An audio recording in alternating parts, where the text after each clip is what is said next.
right, everyone. Sorry, just getting the live stream set up over here. Make sure that we have everything set up. Good afternoon or good morning. Sorry, it is still morning. We still have rain up here in Canada, and we have quite a market today. Oh my goodness. So let's get into the stock market. What a screen right there. The SPY just melting down, looking for it to potentially bounce off of 407.60. Just put a tweet out on Twitter about that. But let's look at the halts today. Let's close this. Let's look at the halts today. So really big halts, PACW. We're also seeing Baus, Media Group, low float, right? But PACW was dominating today. We also have Western Alliance, Bancorp. You know what, Terry? I think that people are recognizing that the big names that were affected from Silicon Valley Bank and all of their deposits left, that's what caused the big issue with First Republic. We're seeing it with Silicon Valley Bank. We're seeing it with Western Alliance. And even though, here's the thing, we are seeing this crazy move down. We're seeing it, the dollar dropped, right? The dollar had a crazy day today. Look at how it went up above that 33 exponential moving average. If you don't have it on your charts, put it on, right? Because you're going to see that it does tend to act as resistance and potentially as support over here on the SPY. We had that bounce over here, and it will also work on a 3-hour chart as a resistance and support sometimes. Here we are testing the 161 and the 200 on that 3-hour chart. We used it as support on the way up and resistance. We've dropped from there down to that 161. So looking to see where we go here in the market, I have a feeling that FOMC, the Fed, are going to surprise tomorrow and go zero interest rates based on these bank failures. They can't say anything until tomorrow. However, we are seeing some bigger volume come in, right? And this could present itself as a buying opportunity potentially. End of day, I would wait to see if it can hold 407.60. That would be my tiptoe in, because we might just be really surprised with what we see with the Fed and FOMC tomorrow at 2 o'clock.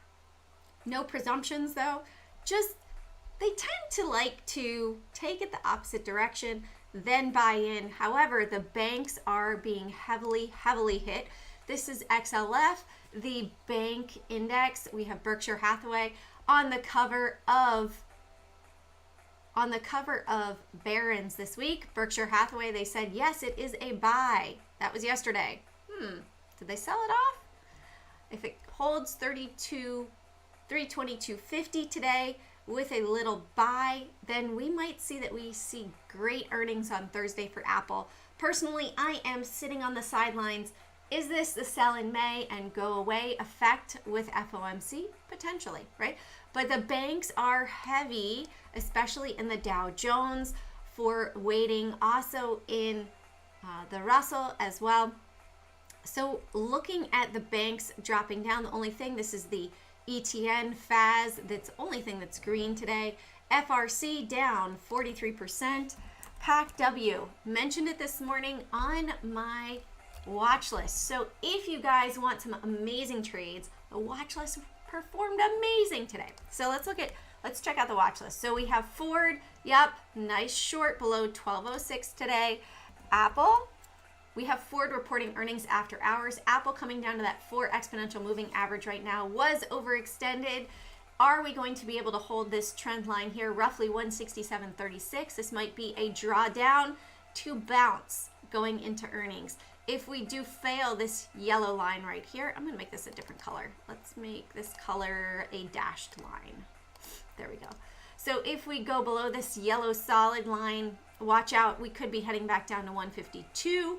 that could be pretty ugly. Maybe a test down here and a stop down at 162.63, a little bounce, and then a continued move down, 160, 158, and so on down to the 152 area if it's bad earnings, in which case the whole market will react and Berkshire will drop as well.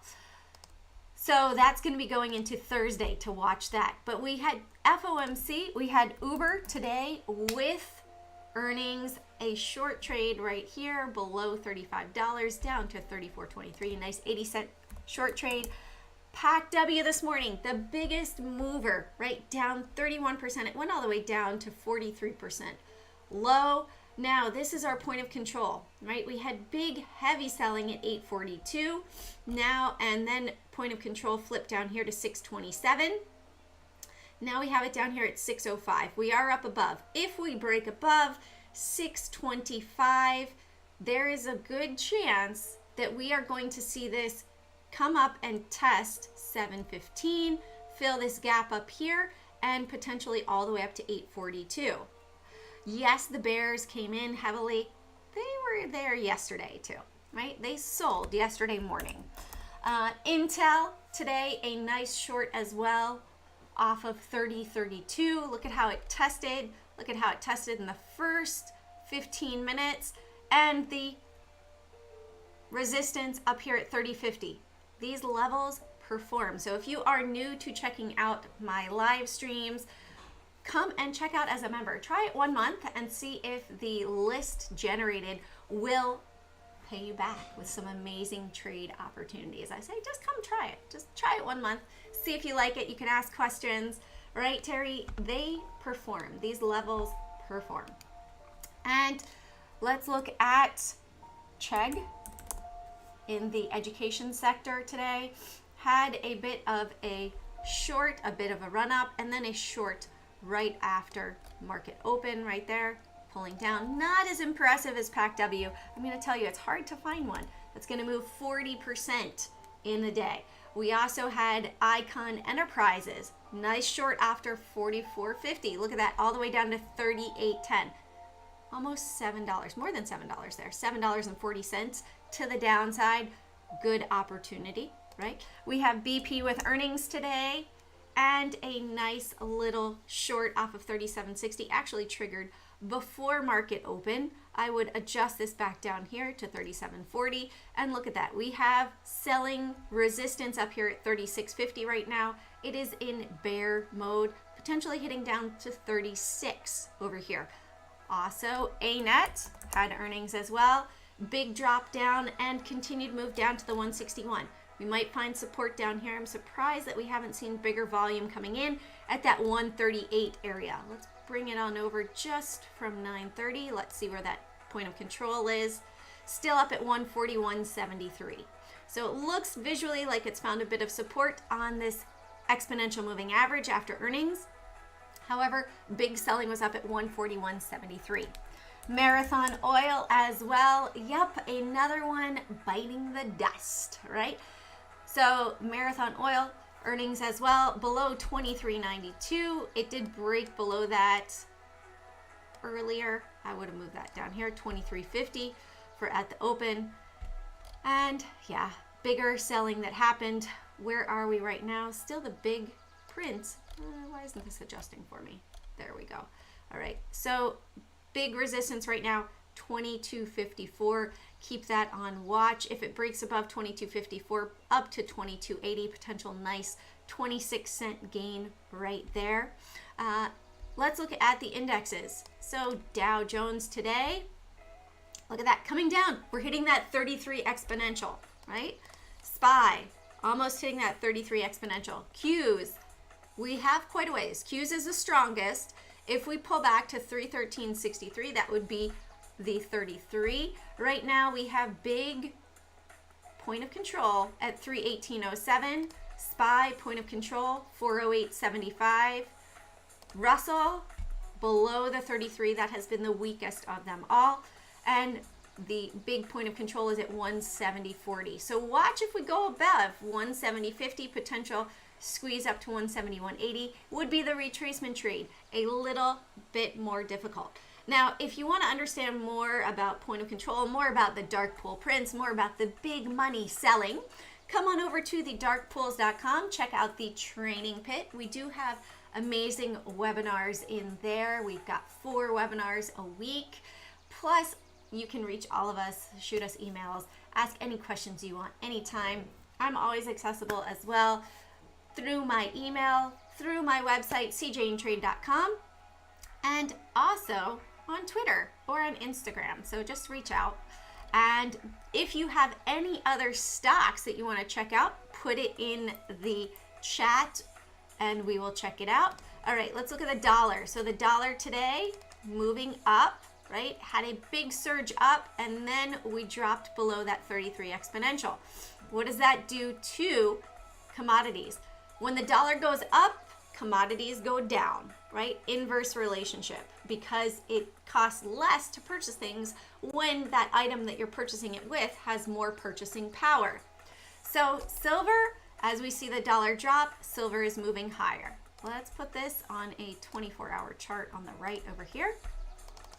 We can see that we are above the point of control right here, 23.73. If we go just from this run up back here, back in March, yes, we are above 25.12. Consider this as well. People get fearful of the banks dropping, right? Likely PACW is probably going to be the next one that the bank steps in and says, hey, or the government steps in and says, hey, we're going to halt this. We're going to put you up for auction, right? This is the liquidity issue at the banks that is setting up. The banks have had 0 reserve requirements since March of 2020. This is not a surprise. What tends to do well during economic turmoil? Silver and gold tend to do well. Let's look at it on a weekly chart, right?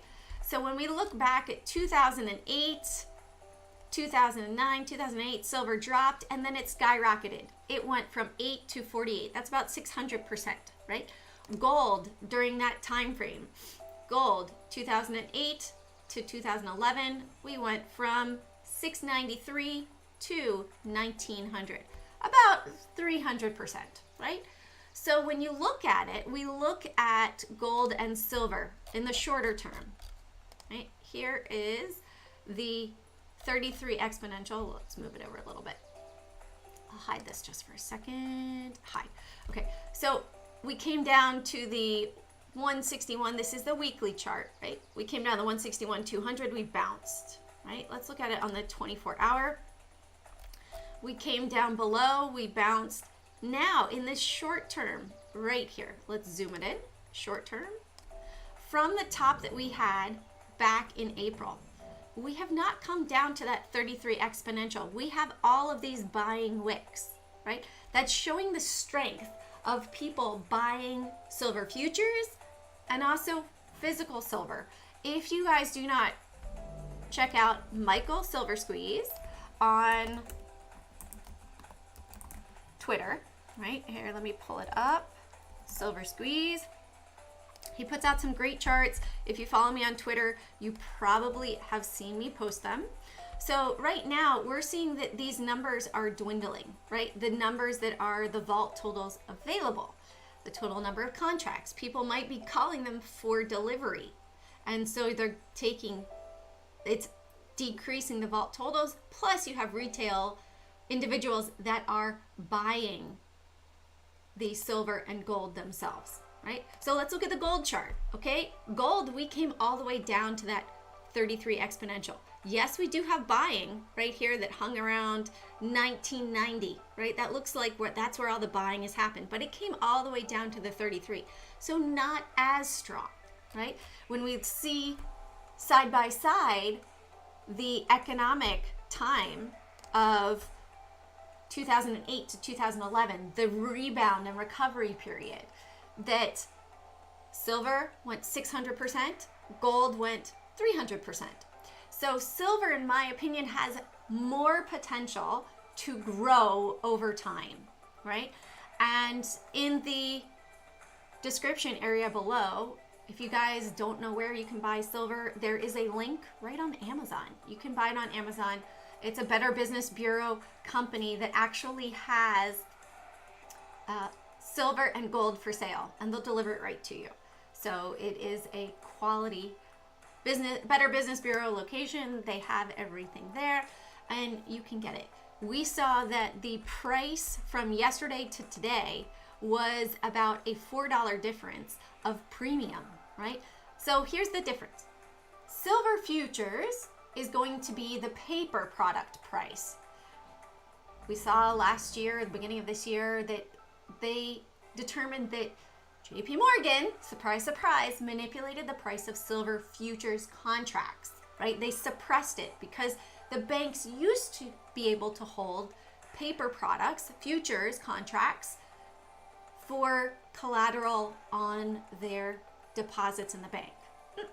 As of January 1st, 2023, Basel requirements for banks said you need to have it in physical. So we've seen that the price has actually moved up. People have turned to metals as safe havens. More demand increases the price, right? So, in my opinion, a great way to hedge against dollar issues, dollar devaluation, BRICS, changing the landscape of the dollar being the dominant currency around the world, which it's been since 1944, is to potentially own metals, right? We used to be on a gold and silver asset-backed system until 1971. At that point, that's when inflation started to really go out of control. The Fed started printing out of thin air. And now we sort of have that happening with these bank bailouts, which devalues the dollar even more, which is what causes the commodities to go up, right? Purchasing power goes down, price of commodities go up in general. Not always, but in general.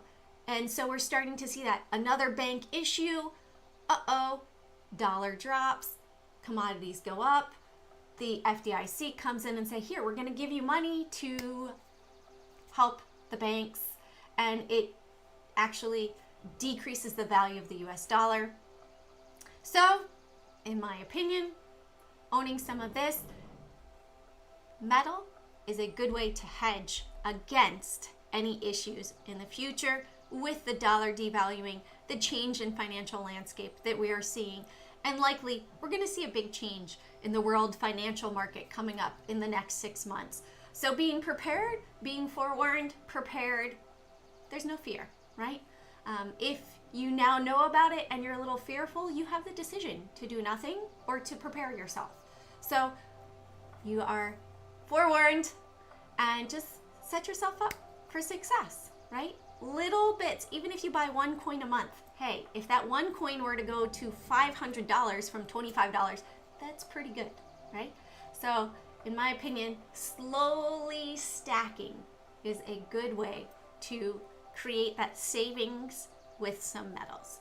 All right, if you guys don't have any questions, have an amazing rest of your trading day. Check out the link down below where you can purchase some silver.